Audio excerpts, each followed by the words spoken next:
Yes, we will address the Bill Belichick interview that he had with CBS this morning, as he has a new book out about winning. I didn't really care that his girlfriend got involved. From what I'm told, she gets involved in just about everything there. But he didn't want to acknowledge Robert Kraft.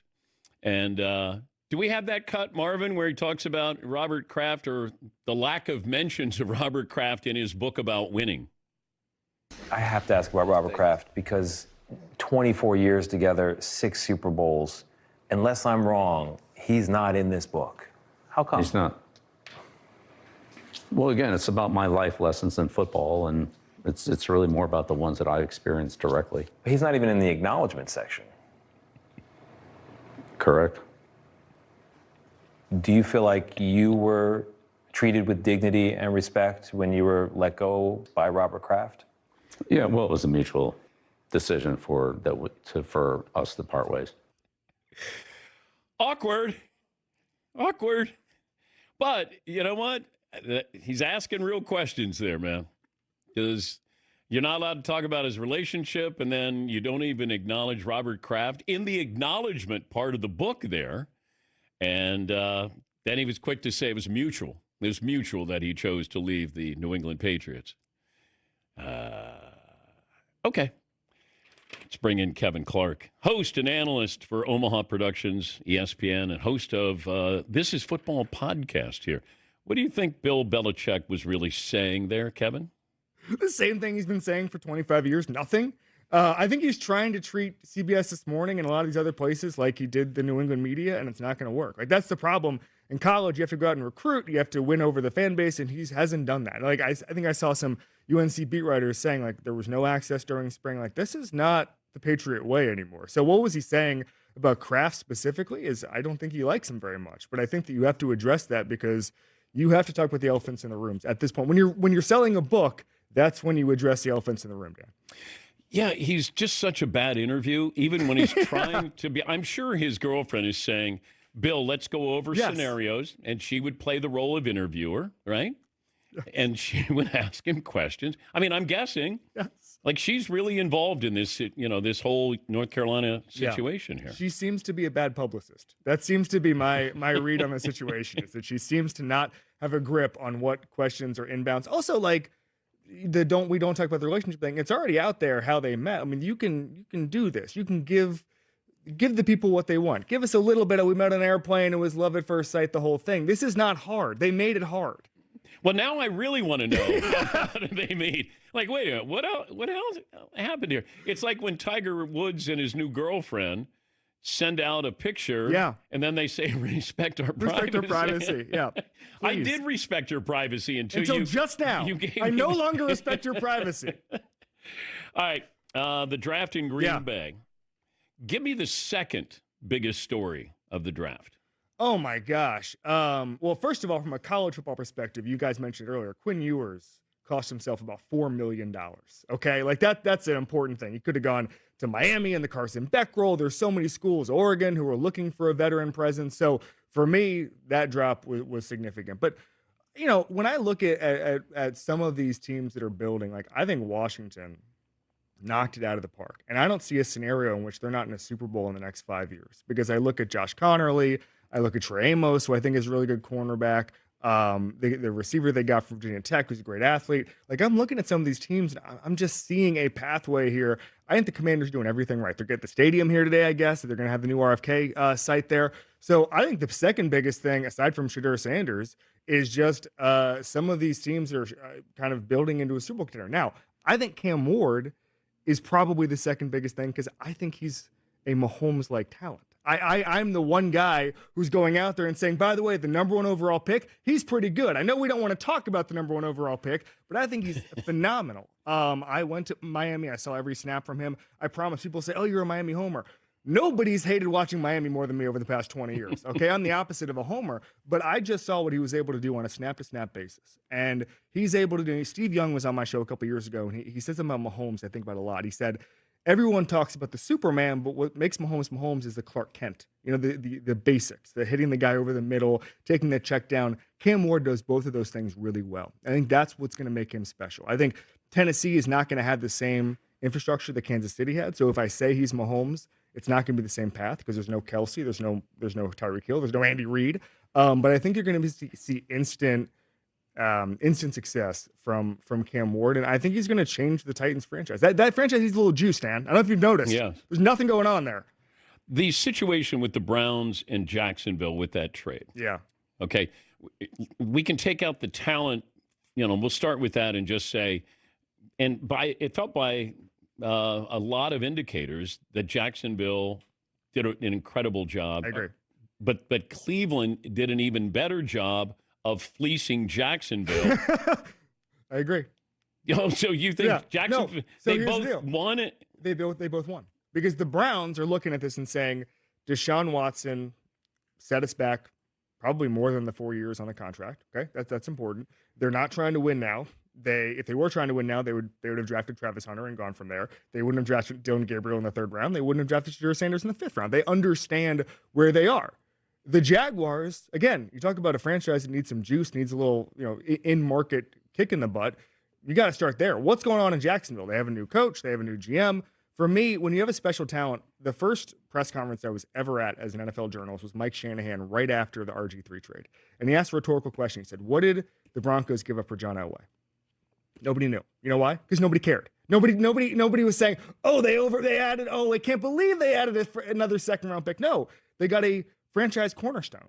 And so with Travis Hunter, if he's the guy you think he is, there's no overpay for that. But why didn't Cleveland look at the Ohtani of the NFL and knowing that they needed to take away from this Deshaun Watson situation and you get a makeover right away?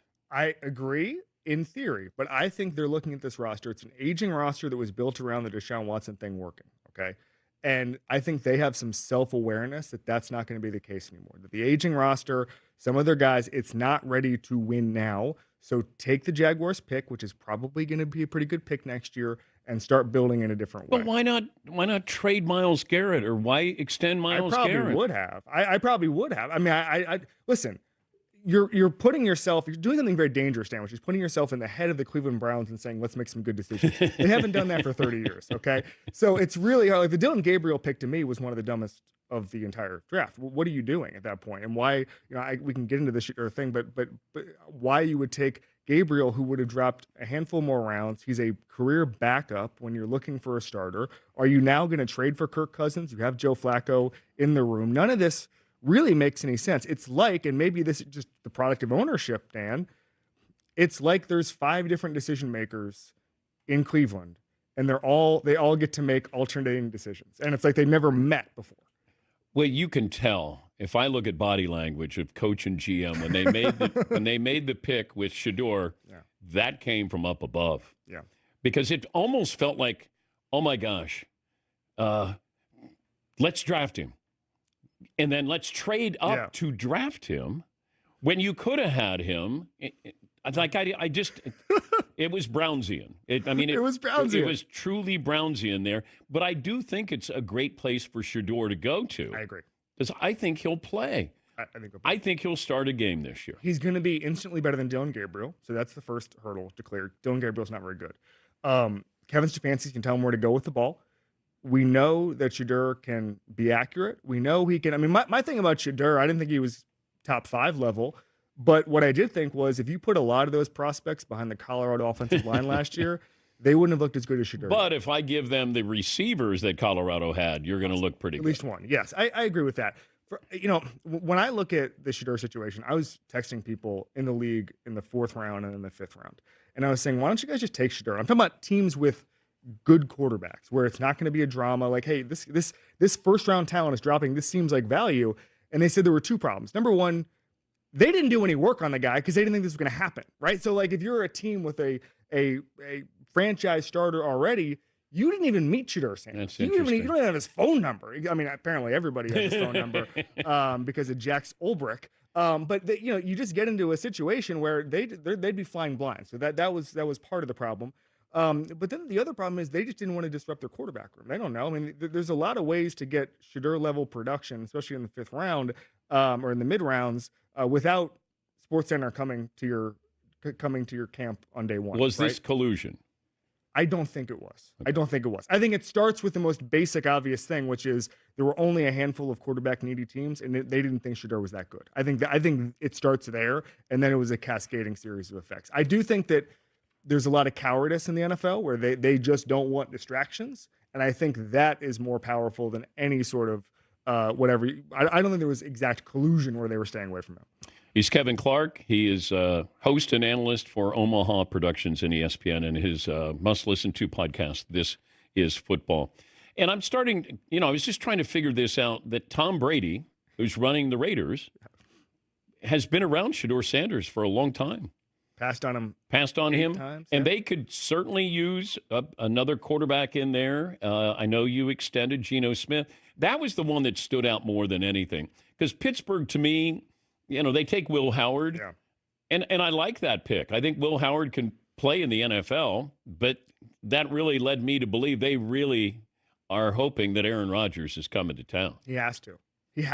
I mean, and it sounds like, Art Rooney, the owner, a couple weeks ago in Palm Beach at the owners' meeting said that that's the expectation there. I don't think Steelers ownership really talks out of turn, so I assume that there's indications that he's coming. They're screwed without him because I last week I heard some of the insiders say, well, they're really comfortable with Mason Rudolph. Nobody is comfortable with Mason Rudolph. So I knew that was a tell that Aaron Rodgers is probably coming.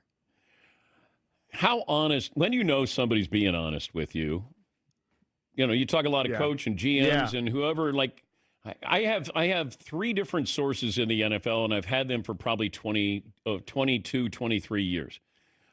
But I'm fed a lot of information sometimes, and I've been used before. In the draft season, it's really hard because remember, a scout might tell you this is the best guy in the draft, but he may not have the power to do it. Or somebody from I'm just giving an example, right?